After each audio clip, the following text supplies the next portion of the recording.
Welcome to the Sportlight podcast for parents, coaches, and athletes. The Sportlight refers to the time in an athlete's life when they have increased ability to affect the culture around them and the increased opportunity to learn life's lessons through sports. This podcast aims to help parents and coaches capitalize on their athletes' precious time in the Sportlight.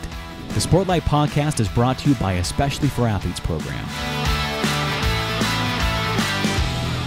Hello, everybody. Welcome to the Sportlight podcast. I'm with Alli Bills today. Welcome, Alli. Before I introduce you, thank you so much for being here. Shad, thanks so much for inviting me. Always a pleasure to get together with you for whatever reason, but I'm really excited about the topic we're going to discuss today. Yeah, me too. So for those who don't know, Alli, she is a member of our board at Especially for Athletes, and she played collegiately at the University of Utah, and was a guard there for the running Utes and accomplished a lot of things. I think you took them to the NCAA tournament all 4 years, led the conference and school in assists during your 4 years at University of Utah, were a co-athlete of the year. I assume that's your senior year at the University of Utah. Is that correct? Yes. And went on to play professionally in Europe and even had some time there in the WNBA as a player. After your playing career ended, you coached at both the University of Utah and BYU, coached collegiately for over a decade, and have just kept your hands in coaching and used your wisdom to coach in many different ways since you finished your time there collegiately coaching. And so, Alli, what else would you tell us about what you're doing and how you're coaching right now? Well, after playing, I think that it's really hard to hang up the shoes. And sometimes people are forced to hang them up before they're ready, and whether it be an injury or not making a team. And no matter when you're done, it's just hard to let that go. There's a part of athletes inside that has this competitive nature to it. And people always say the next best thing is coaching. And to be honest, the coaching is so hard in the fact that you can't get out on the court and do it yourself. And it takes a couple of years to make sure that this is all about everybody but you. You know, you're so used to being the one to go out to do it, but you have to really learn to put the focus on the players around you. But it is the next best thing as far as that personal competitive fulfillment, but it's so much better. I mean, the ability to and opportunity to coach players, to watch them evolve, to be a part of their lives, especially in college at a time where they're on their own for the first time and they're trying to figure out not only who they are as an athlete, but who they are as a person. And I was fortunate enough to just work with incredible women, and they were probably just as much teachers for me as I was for them. But I coached for a year at Utah and 12 years at BYU, and just such a blessing in my life and an opportunity to, like I said, be surrounded by incredible women, but just, so much about the fulfillment in giving back to other people and the hope that you can make them better than you ever were. After coaching, I started working in the mortgage business as a mortgage lender, and I've loved that. And like I mentioned to you earlier, it was just their coaching carries over in everything you do, about being really transparent and honest. And it's about a step-by-step of getting better, whether it be your credit or a jump shot, it doesn't matter. But I never could fully get away from coaching. And so Stacey Jensen was an assistant at BYU when I was there. And after she left as well, we both started a basketball company doing skills training. And the best part is that we've been able to coach so many of our players' kids. It's just so fun to see them come through our program.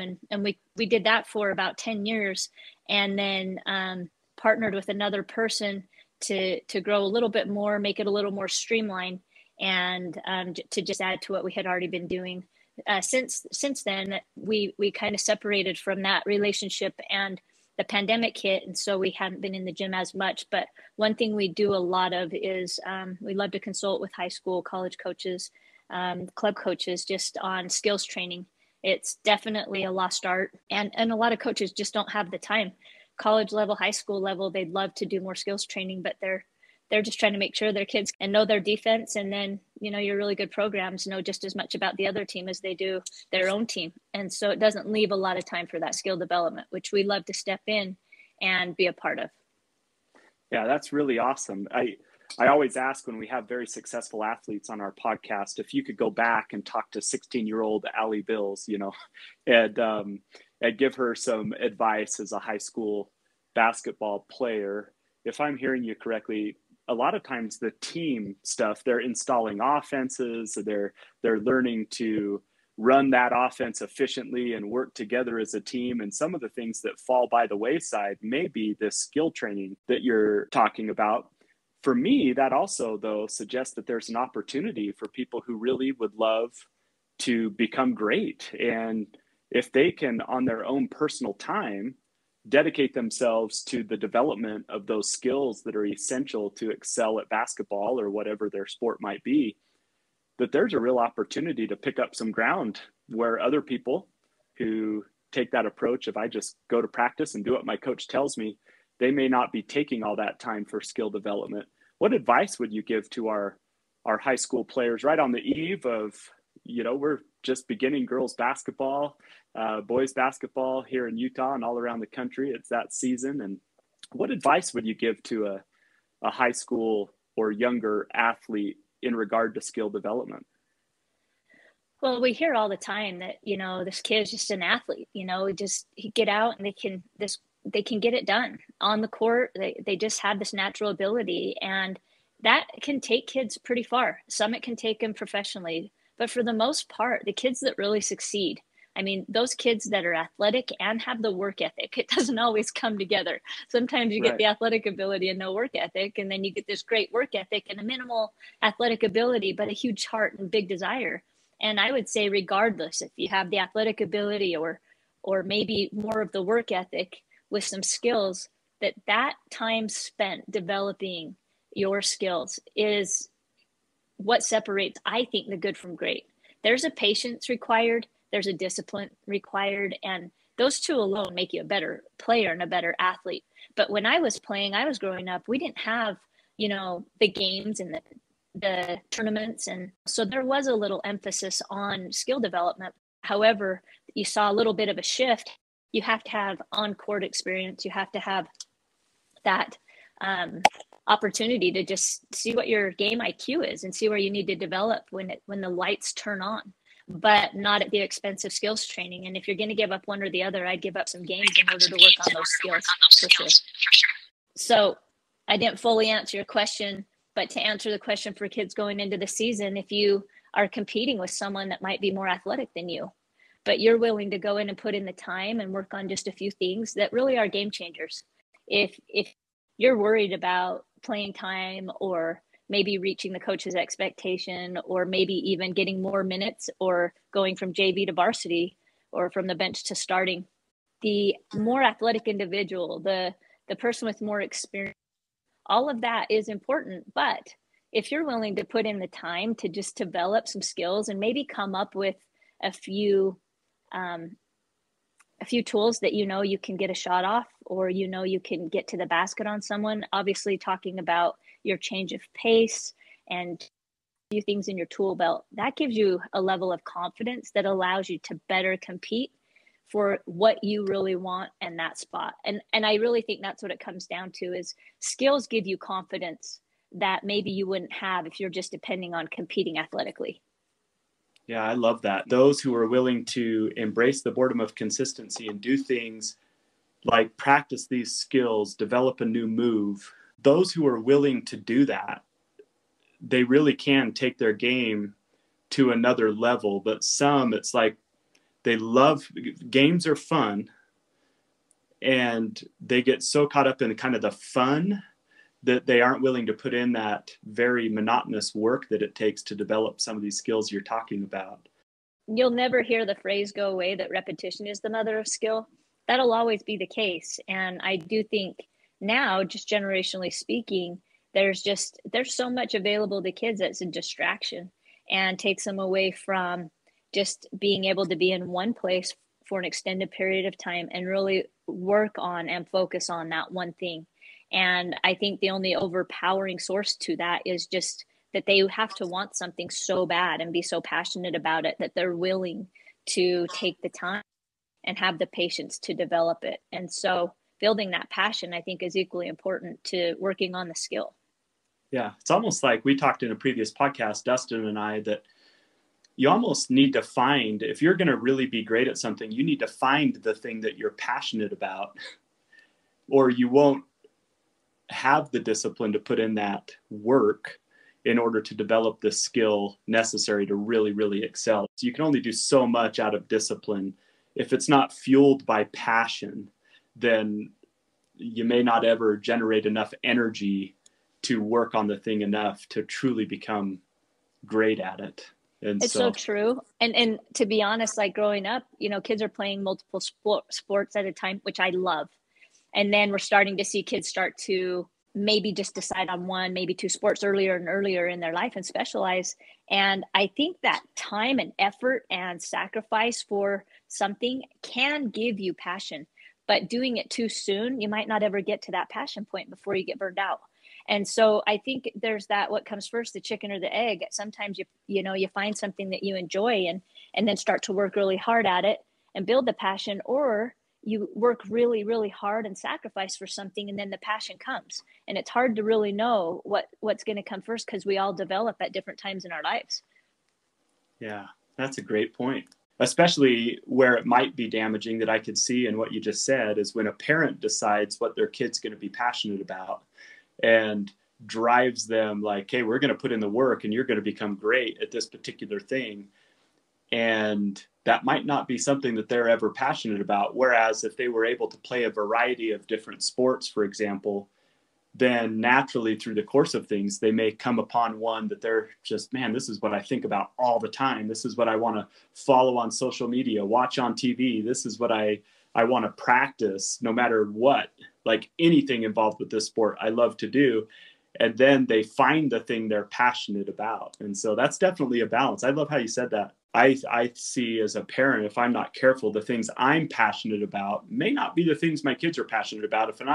If I'm trying to get them to put in this mundane work to the thing I'm passionate about, that might not be the best mixture. Respect and admire parents who come in and they drop their kid off at a training and they're like, I have no idea anything about this, so we're just trusting you. And I'm like, I am so proud of you, because I think as parents, as leaders, we oftentimes put kids and push them toward things we know something about, which is normal. But I'm just grateful I loved sports. That's what my family knew. But I often wonder, gosh, if I was exposed to some more X Games type things, or, you know, just a different realm, would I have found that same passion? And just allowing your kids will tell you, they'll show you, and, you know, maybe not right away. Some kids have to learn just how to work a little bit before they can have passion for anything. And right. So it's being open to letting them figure that out for sure. That's awesome. That's awesome. Well, Alli, there was another reason why I really wanted to have you on the podcast today. I'd love to get your thoughts on something that's been bothering me, quite frankly, a little bit.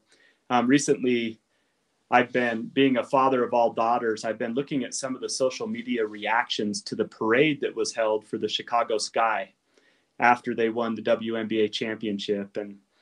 And there wasn't a great turnout at that parade. I mean, we are in the middle of a pandemic, and there may be other circumstances. It may be that there's not as much. In fact, I think it's probably the case that the Chicago Bulls would have got a lot different of a reception than the Chicago Sky. But what's bothered me as I've looked is people on social media mocking that turnout and making fun of these women and the WNBA in general. And I thought of little girls who dream of playing in the WNBA, and that dream fuels their work, and how they would feel to see that accomplishment denigrated like it has been by some over the last week and a half. I would just love, I guess my first question is, what are your initial thoughts about some of the reaction to that parade and subjects like this? You know, having been a college and professional athlete, this is not foreign, and it's something that, unfortunately, right or wrong, you get used to, because, you know, people don't show up at games, stands are empty. There's some great support around the country, but that's it, in a rare few stadiums that you get incredible women's support at basketball specifically, but, you know, other sports, and it's getting better. It's definitely getting better. But I think the biggest thing is, as an athlete, as a female athlete, and you're in a world, that athletic world, that you are doing something you're so passionate about, you're working just as hard as the men's team next to you. You're putting in the time, you're making the sacrifices. No one comes to your games and everybody's at theirs. We're not too naive to think that the men do bring in money. They do bring in, a lot of revenue. However, the support and the media could do a much better job promoting women and making it an assumption that it's okay for fans to equally support both. And for a long time, there was a huge difference in the style of play. And I think the first thing that comes to mind is the people that are making those comments are ignorant. They're so naive to the sacrifices pioneered by the women before to get to where it is today. They're very naive to that. But I think women at the level that you're seeing have developed an unbelievable level of self-confidence. And that self-confidence is not being addicted to the opinions of others. And otherwise, there would be so much more hurt. But instead of being hurt and being turned off by those things, you have people like Dawn Staley going to bat for women after she was a player. Now she's making $22.4 million over the next 7 years. So they're using it as a driving force to show really who we are. And so for women watching and maybe hearing and seeing those things, all I can say is that if you hear or see something that is not correct, as the father, as the friend, as the person around it, just rephrase in your own words what it should really sound like and look like based on your knowledge and education of what women's athletics is, because that ignorance is not going to go away. And again, things are getting better, but I do want to point out, you have someone like, I don't care if it's men's or women's athletics. I am so incredibly impressed with the women that we have representing athletics today. Candace Parker, she's married and she has a daughter. And Maya Moore, she left basketball to help a man be freed from prison and ended up marrying this man. And again, Dawn Staley going to bat and being the first, African-American woman or minority, but to make $22.4 million over 7 years is crazy. And so, anybody that's striving to be their best self, anybody that's giving back because of the gifts and talents they've been given, they should be applauded and they should be supported and they should be commended for what they're doing. And I want to say that some of the comments made about not even knowing that there was a team, some of that's just someone not watching sports at all. But the city could do a better job of promoting the team. They say that the league and the WNBA need to do a better job, but when you have a city that has a team that's doing that well, or a team at all, there needs to be just more effort made to, again, assume that they expect everyone to support the women the way that they support the men. And that hasn't changed. Yeah. I think that culture could be helped a lot in high school, where you go to a boys basketball game and that seems to be the featured event. And then there's, the girls basketball games that sometimes are not as well attended. And we share a message with a lot of high school athletes, boy athletes. And I wonder if you would have something to say to these young men who know how hard those girls are working. They know the sacrifices and everything that go into, for example, in this case, being a girls basketball player and a boys basketball player. What could they do to help encourage just more respect for that hard work and the talents of the girls that play sports at their school, and maybe promote that at their own school? Yeah, definitely. I think people go to high school games not looking for a show, an event, kind of like the pros. It's more of an event and entertainment. And for high school, there's some pretty awful boys basketball teams out there, but they're getting good support because it's the highlighted event. And those girls teams, there may or may not be a lot of talent, but I think the message that, we're trying to get across is that these kids deserve to be supported because of what you mentioned, the sacrifice that they're putting in and the discipline that they're showing and their desire to be better at something in life. Isn't that what we're aiming for, to teach our youth, is to not just to do that as an individual, but in talking to the boys, supporting each other in doing that.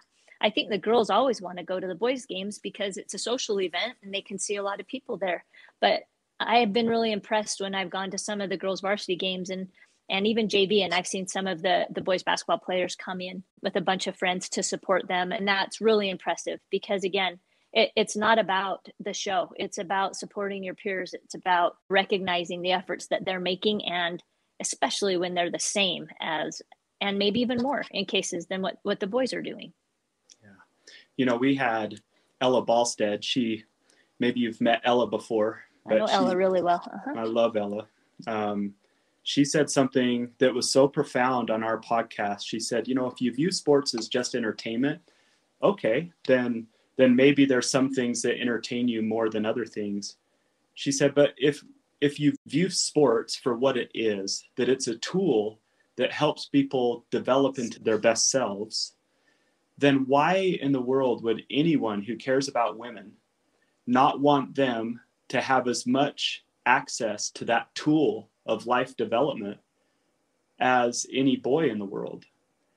And I love that concept of thinking of sports as a tool to help all people to develop. And when we support girls' sports at young ages, in high school, on through Olympics to professionals in college, what we're doing is we're making that a more powerful tool to help people develop. And I would love to know, Alli, your thoughts on that, just how sports help young women in particular to develop. Yeah, I love this topic because I feel like sports is an accelerated life experience. I mean, you have immediate ups and downs, you have failures, you have successes. For women, we're not always, and young girls, not always accepting of someone that's better than you. There's a lot of jealousy. There's a lot of really, really talented players that their teammates don't treat them well at all. They don't like them. And, being able to believe in who you are and what you're trying to accomplish, and to continue to push through some of the challenges that being really good or not good at all in sports does for you. You can't learn as quickly in life as you can in one season of sport. And the things that I love that it's teaching young women and kids everywhere, boys and girls, but young women, is, again, building self-confidence is a huge issue in girls because so hard on ourselves. Social media creates an idea of what women should be, should look like, should act like, should wear, and should have. And when you want to build confidence, you set a goal and you go after it and you get a small win in your life. And I think these wins are the key to our growth, our development, our success down the road, is having as many small wins in our life as we can. And sometimes those wins are doing things that are uncomfortable. Sometimes it's, working on a skill and actually finally getting it. Sometimes it's overcoming a failure, but these wins are essential for our growth and development and in building our confidence. And again, I like to go back to having self-confidence is the ability to not be addicted to the opinions of others and not caring what other people think about you, but it's knowing how you feel about yourself. And I tell these girls this all the time, that how you see yourself is how other people are going to see you. And so it is so important that you love who you are, you embrace who you are, that you continue to be better. And whether you're 5 years old or you're 50 years old, that growth and development of getting better and being better should never stop. But I just love that through athletics, women can compete, they can experience physical challenges, and then just the natural things of being a girl with girls that get jealous and the fight and working through that. But the wins and losses of life are, they're heavy and they're hard, and sports can teach you that, and that life is not fair. That there could be politics, or maybe, you're just not that good, but what are you going to do about it? And so I love life lessons taught through sport. Yeah. And just to think that a faction of our society, no matter who it is. We're talking about women right now, but wherever there's someone who is not able to participate in those life accelerated, I love how you said that, the accelerated life lessons that sports brings, I think we should be doing everything we can as a society to make those opportunities available, whether it's an economic issue or whether it's a gender issue or whatever it might be. Because who I am personally, and I hear a lot of this in your comments, I cannot separate the good things, if there are, those good things in my character. It's so hard to separate those from the coaches, the players, and the life lessons that I've had the ability to experience because of sports. And so, Alli, I appreciate so much you coming on and just sharing these thoughts. I really feel strongly about, as we go around and meet with all of these high schools and these younger teams, I feel after this week and after our conversation to have more conversations with young men at schools and with parents that we get to meet with about the importance of not being ignorant, of not making these comments that we think are funny and get a reaction on social media. But I could just see a little girl reading and kind of her head being down. But I love what you said also, that girls, hey, they're used to this. Unfortunately, girls who excel in sports, they've dealt with empty gyms or things like that their whole life. But I wonder if we can change that a little bit. I would love to see the attention given to these wonderful girl athletes at schools, to the drill teams, to the volleyball teams, to the soccer teams, to the basketball teams and softball teams. And I'm sure I left one out. What if we could create an atmosphere at a school where more support was given and more appreciation was given for the work and the talents that these girls have developed and been blessed with? And that would be a dream if that were to take place. I agree. So, and one last thought is, we hear it all the time that the children are our future, but I mean, more now than ever before. And it is a different world that we live in.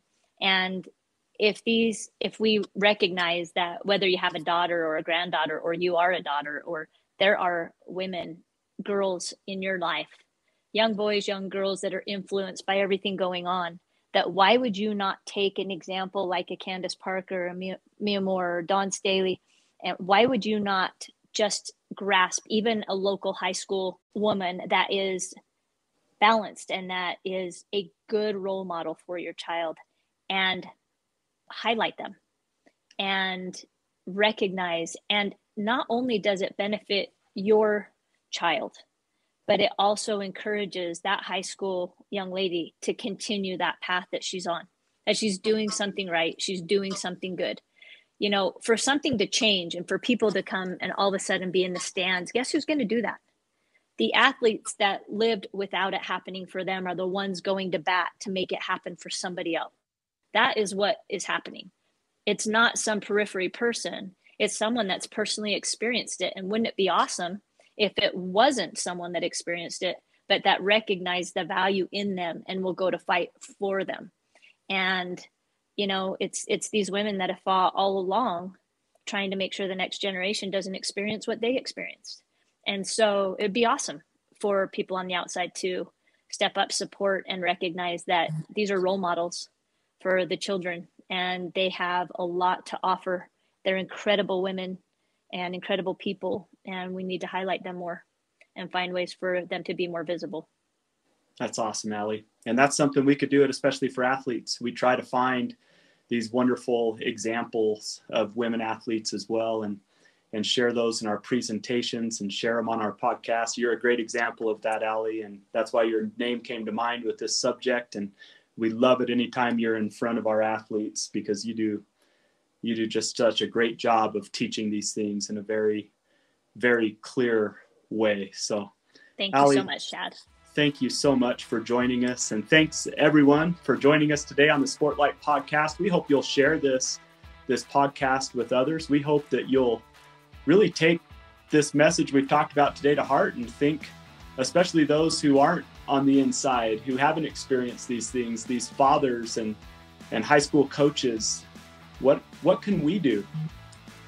You boys and brothers who are listening to this, what could we do to help these things to be heard and to be action to be taken on them? Because I think it would be awesome to do more for our girls who put in just the same amount, if not more work. And so thanks for joining us. We hope you'll subscribe. We hope you'll share this with other people.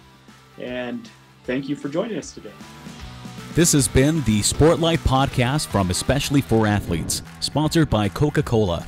You can learn more about Especially for Athletes by visiting the website at especiallyforathletes.org.